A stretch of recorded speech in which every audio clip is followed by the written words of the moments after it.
Let's play Vivisector, Plague Dogs 2.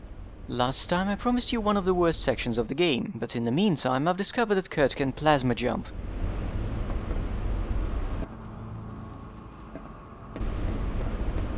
The ambient noise is weird.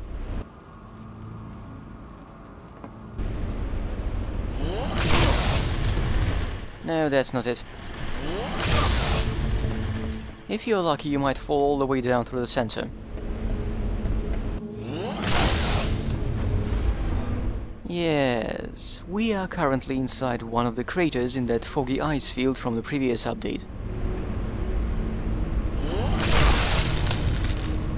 Sadly, we're trapped. Now for the real worst part.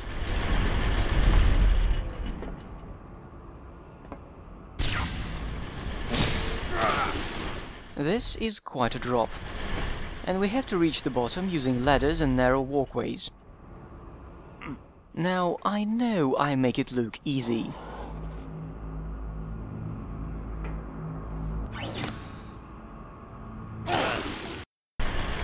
But that's only because I know what I'm doing. Despite there being a gap between the ladder and the platform, you're not supposed to jump, just walk towards it. That's something that was never necessary until now. You might be able to latch onto the ladder if you bounce off. The walls of this chamber are 100% frozen beast. I think they're using the natural snow cap as the freezer.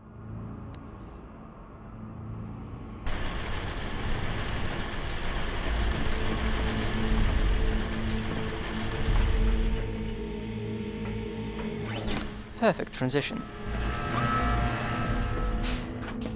Oh yeah, the walkways are actually attached to these maintenance robots. They scan and sometimes extract the bodies. The scanner doesn't make the ice cleaner, must be using ultrasound. Посмотри вокруг. Их звериные тела сохранили природную свободу души, и они могли бы оставаться здесь вечно, но их предназначение — восстановить естественный порядок вещей в природе. Do you see the ice cubes? We're going to ride one of them, eventually.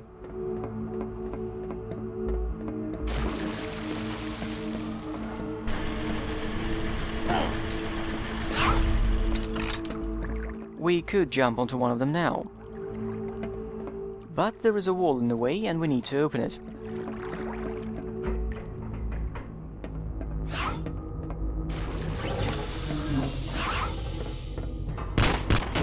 What's this?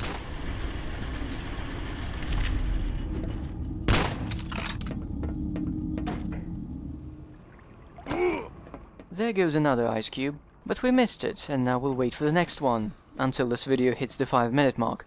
Not cutting this out, it's an integral part of Vivisector experience. So, have I ever told you about the Russian game development scams? Here's one. About 10 years ago there was a massive patriotic project called Lada Racing Club. Race through the streets of Moscow on the cars of the Russian brand Lada. The modern cars would have been okay cheap transportation had they been introduced in the 70s and had they not required a constant supply of spare parts for everything. Anyway, Lada Racing Club was hyped to no end, with one magazine regularly publishing development updates and interviews. Then there were Lada-themed photo sessions with models in various states of undress in magazines aimed at young male audience. They also boosted sales by slipping lottery tickets into the game cases for a draw, the main prize of which was a Lada car. Although the people who saw it on display reported noticeable mileage, and there were rumors that the project lead was seen driving it. They also hired a stripper for one of the Russian game development conferences to pole dance near the entrance. That's not really unusual. Icepick Lodge promoted the Void with a topless model whose portrait was painted live in one of the corners of the show. There were also girls wearing sailor shirt body paint and little else, drawing attention to a torpedo boat sim. And of course, the original Mass Effect was promoted by girls mostly in blue body paint, handing out Mass Effect matchboxes. 1S Publishing offered beer from a keg to reporters, and the developers of Stalker 1 year had a tent where they reportedly treated the press to aluminum mugs with vodka from a samovar.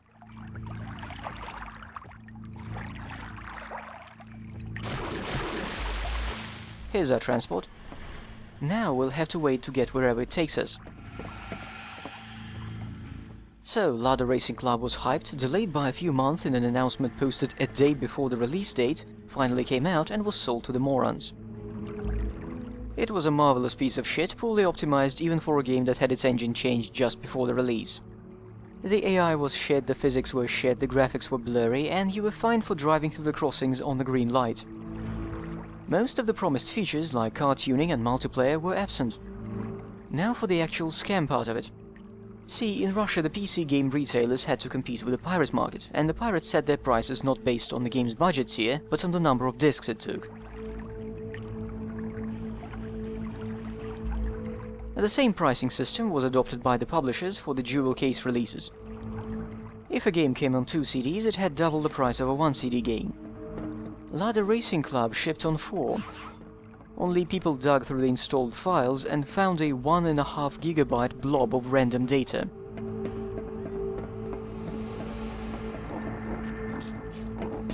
Oh, I missed walls. And Ladder Racing Club worked as usual if that huge file was removed.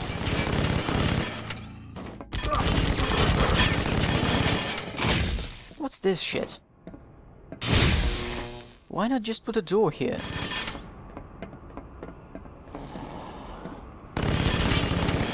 Anyway, the remaining Ladder Racing Club files could be compressed into 1 CD.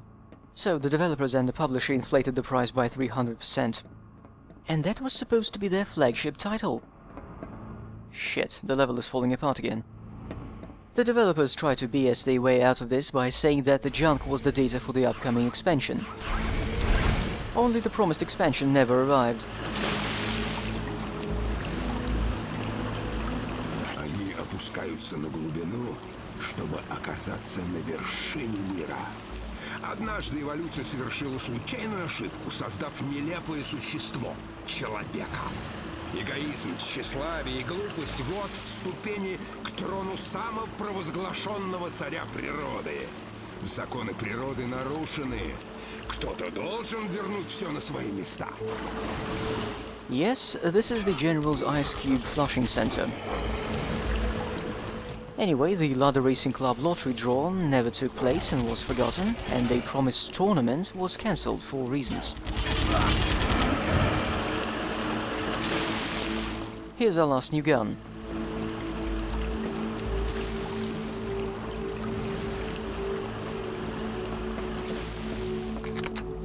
The howitzer is the upgrade for the rocket launcher.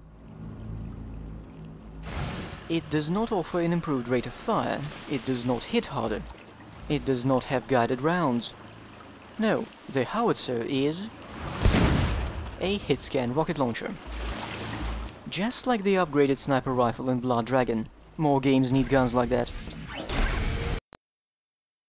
Welcome to the last big outdoor level.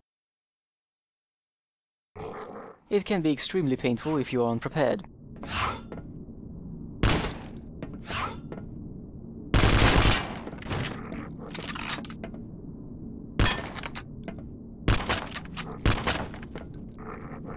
Let's do it.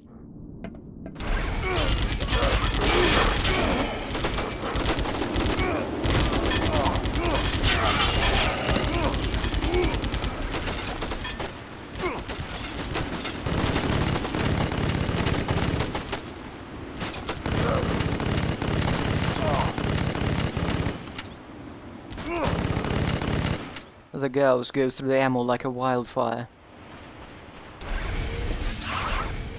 Oh yeah, I forgot to say, the reception for Ladder Racing Club was so awful the publisher offered to exchange it for any other of their games.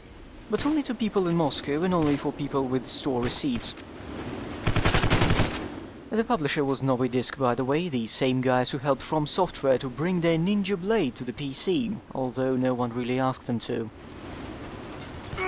Right, this particular open door area is dangerous because it's hard to see the bastards in all that fog and pine trees. They have no problem seeing you, though.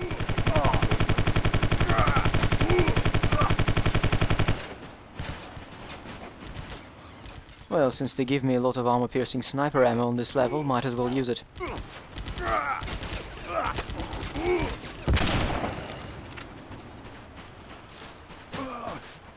How did our trip to the jungle come to this?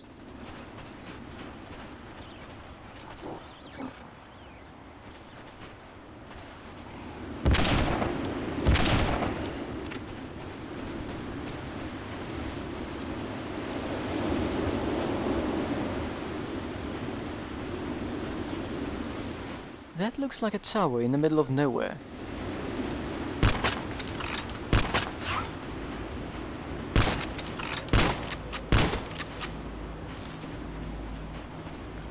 Don't tell me there is another RAM base on top of it all.